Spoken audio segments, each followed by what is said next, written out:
교수님, 수박이 사과보다 혈당이 덜 오른다면서요? 수박이? 네, 아니에요? 사과가 덜 올리지. 그래요?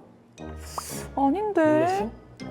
저도 공부했는데 수박이 덜 오른다고 했거든요? 아니에요? 그럼 말이 나온 김에 오늘 주제는 이걸로 한번 해볼까? 사과가 수박보다 혈당이 덜 오른다?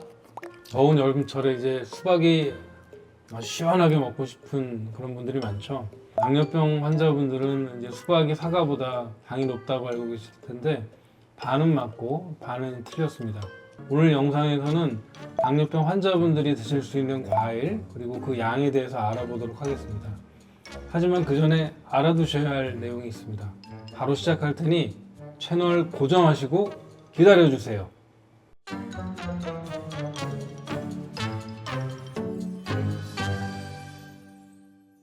네, 안녕하세요.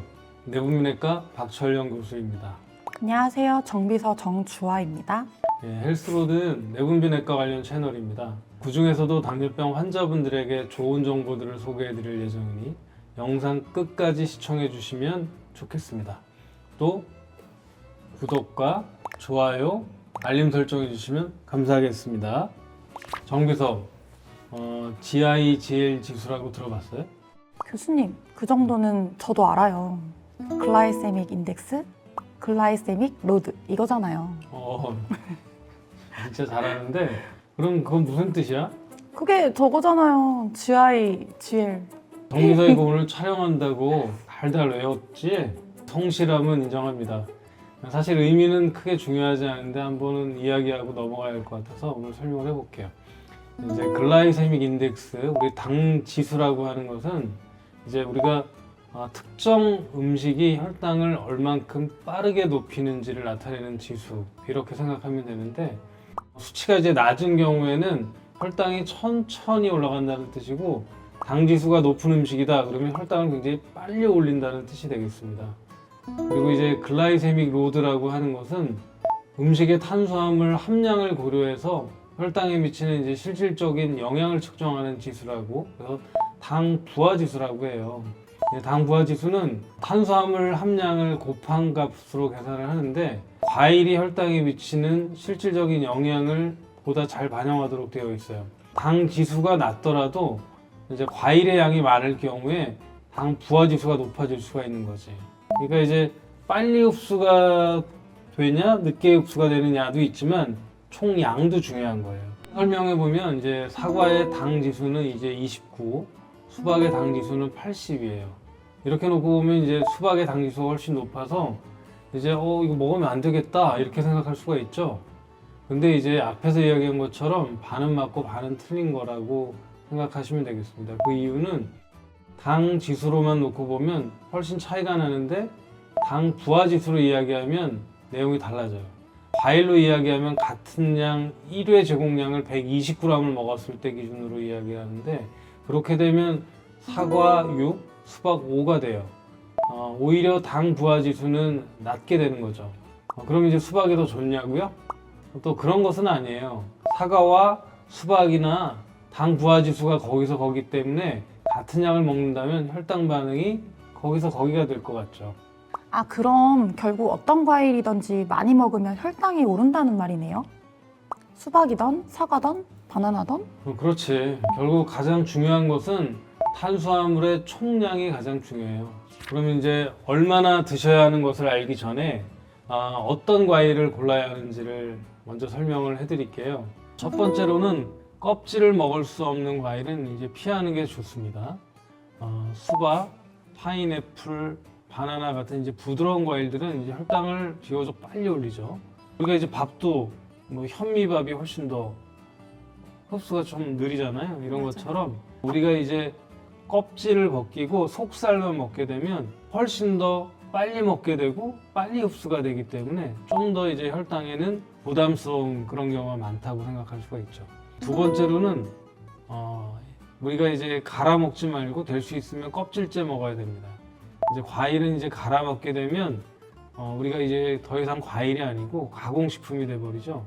껍질째 먹어야지 우리가 흡수 속도도 훨씬 더 느리고 그다음에 여러 가지 섬유질들을 더 많이 포함한 과일을 먹기 때문에 조금 더 안전할 수가 있겠다고 생각할 수 있죠. 세 번째로는 우리가 이제 통조림 이런 것들을 이제 배제를 해야 돼요. 아마 이 자세히 보면은 영양성분표를 보면 굉장히 깜짝 놀랄 거예요. 얘네들은 이제 뭐냐면 오랫동안 유통을 하기 위해서 여기 안에 설탕을 절여서 나오는 것들이 굉장히 많죠. 그런 것들이 이제 보존 기간을 굉장히 늘리는 반면에 굉장히 칼로리가 높은 칼로리 폭탄이라고 볼 수가 있겠습니다. 네 번째로는 건조한 과일도 과일이 아니다. 이러한 말린 과일들은 그럼 수분은 다 빠져나가고 에너지가 농축이 되어 있죠. 간단히 먹는 반면에 굉장히 칼로리가 높죠. 그렇기 때문에 이렇게 말린 과일들을 먹는 데는 상당히 주의를 요한다 이렇게 볼 수가 있겠습니다.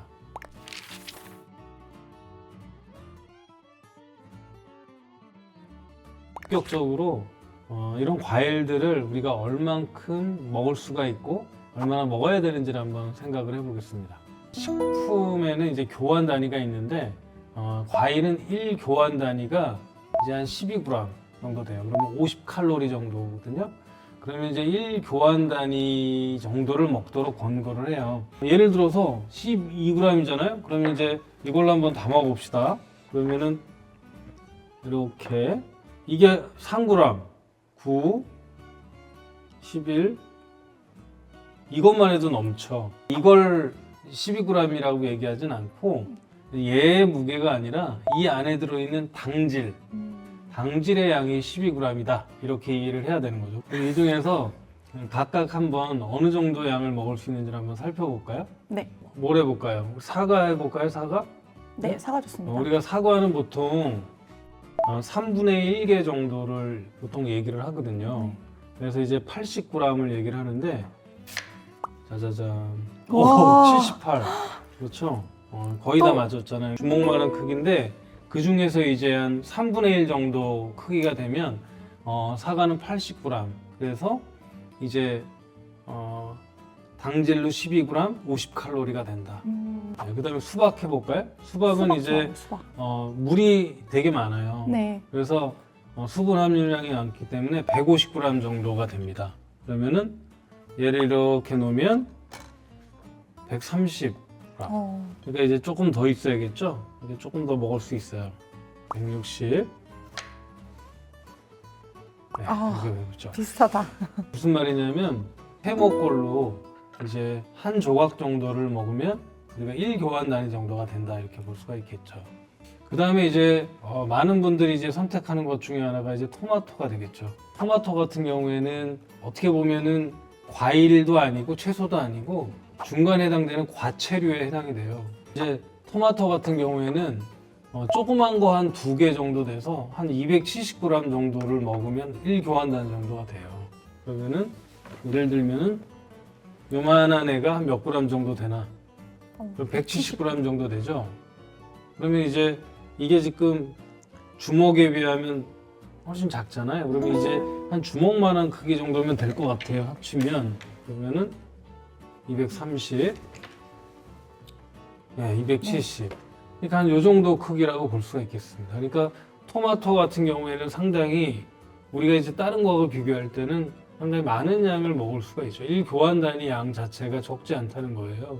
그래서 어떤 과일을 선택하느냐에 따라서 우리가 총 먹는 양이 다르다. 다시 한번 정리를 해보면 우리가 이제 이 과일은 12g, 약 50칼로리의 칼로리인데 이 과당은 혈당을 급격하게 올리기 때문에 결국은 우리가 총량을 좀 제한해서 먹는 것이 굉장히 중요하다. 그리고 이제 이 과일은 3분의 1개, 이 과일은 2분의 1개, 이 과일은 1개 이렇게 어떤 기준치를 갖고 이렇게 드실 계획을 세우시는 게 굉장히 중요합니다.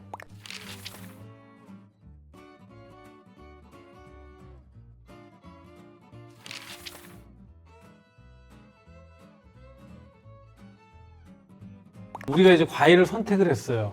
그러면은 과일은 언제 먹으면 좋을까요? 일단은 식후에 먹으면 안 돼요. 우리가 이제 보통 식사를 하고 나서 후식, 디저트라고 하는 걸 먹잖아요. 그때 이제 과일을 비롯한 여러 가지 이제 후식을 먹게 되는 경우가 되게 많아요. 그러면 어떤 문제가 생기냐면 우리가 밥을 먹으면서 췌장에서 인슐린을 한껏 분비를 해서 이제 거의 췌장은 지쳐 있어요. 근데 거기다가 훨씬 달달한 과일이 그 다음에 들어온단 말이죠. 그러면은 그 췌장은 추가적으로 더 이상 일을 할 수 있을까요? 없을까요? 못하죠. 못해요. 그래서 뭐냐면 그 다음 단계에 고혈당의 피크가 쭉 이제 만들어지게 되는 거죠. 그래서 이런 식후에 절대 과일을 먹으면 안 된다. 그 다음에 이제 자기 전에 이제 과일을 먹는 경우가 많죠. 예를 들어서 10시에 우리가 이제 이런 과일들을 모아놓고 먹었다고 쳐봐요. 그럼 몇 시에 자요? 11시, 뭐 11시, 12시에 잘 거 네네. 아니에요. 그러면 이 먹은 칼로리는 어디로 갈까요? 우리 몸에서 쓸 데가 없어요. 그러니까 이제 뭐냐면 이 당이 다 기름으로 바꿔요. 중성지방이나 이런 걸로 바꾸죠. 그래서 이제 그 기름이 어디로 가죠? 쭉 몸으로 따라가서 내장지방, 그다음에 간 이런 데 기름으로 다 쌓여요. 쓸 데가 없으니까. 그리고도 처리가 안 되면은 공복혈당으로 남죠. 그래서 아침에 일어나면 공복혈당이 높아요. 근데 우리는 다음날 또 먹잖아. 아, 그렇죠?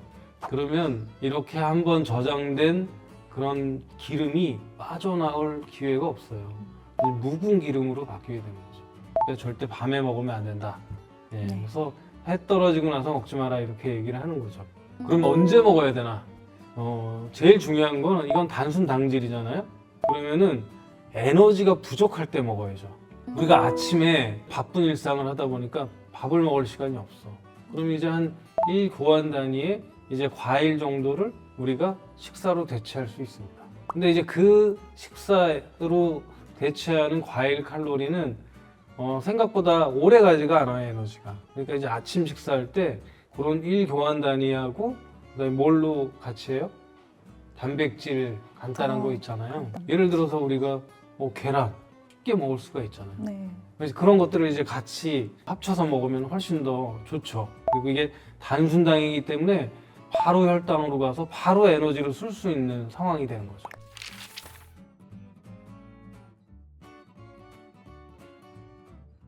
우리가 이제 과일을 많이 먹고 싶은데 나는 밥은 먹기 싫은데 어떻게 해야 되느냐? 예, 안 됩니다. 왜냐면 이제 아까 말씀드린 것처럼 얘는 이제 단순당으로 과당으로 이루어졌고 이것은 혈당을 급격하게 올렸다가 에너지가 금방 떨어져요. 당뇨병이 되기 전 단계나 아니면 당뇨병의 초기 단계에 있는 분들이 이제 과일이나 아니면 이제 뭐 갈아서 만든 주스, 착즙 주스를 먹고 이제 흔하게 나타나는 증상들이 뭐냐면 먹은 다음에 1시간, 2시간 있다가 급격하게 갑자기 에너지가 뚝 떨어지거나 아니면 식은땀이 나거나 가슴이 콩당거리거나 이런 증상들이 나타난다고 하거든요. 이게 반응성 저혈당 증상이에요. 그러니까 이런 과당이 많이 섭취가 되면 췌장에서 인슐린을 급격하게 이제 분비하게 되거든요. 그러면 그 인슐린은 혈당을 바로 못 따라가요. 그 다음에 혈당이 떨어진 다음에도 계속 남아있어요. 뒤늦게 떨어져요. 그러니까 그 시점에서 반응성 저혈당이 생기죠. 교수님, 근데 저는 과일 통조림이 너무 먹고 싶은데 그나마 건강하게 먹을 수 있는 방법이 있을까요? 이걸 정말로 꼭 먹어야겠다. 좋은 선택은 사실 아니죠. 여기 보면 이게 400g에 300칼로리 정도 되잖아요. 네. 상당히 적지 않은 칼로리잖아요. 통조림에서는 우리가 이제 설탕하고 그다음에 방부제가 보통 들어가 있는 경우가 많죠. 그다음에 이제 이 안에 있는 과육만 이렇게 먹으면 되는데 간단하게 이제 씻어서 먹는 것도 나쁘진 않습니다. 왜냐면 그 자체의 당도도 상당히 높거든요. 네. 그리고 이제 여러 가지 불순물들을 씻어낸다는 어떤 개념으로도 괜찮습니다. 네, 오늘은 당뇨병 환자분들이 드실 수 있는 과일과 그 양에 대해서 알아보았습니다. 여름철, 제철 과일의 맛을 또 즐기면서도 당뇨병도 훌륭하게 관리하실 수 있는 그런 생활이 되셨으면 합니다. 네, 이 영상이 유익하셨다면 구독과 좋아요를 꼭 눌러주시고 알림 설정을 꼭 부탁드립니다. 안녕.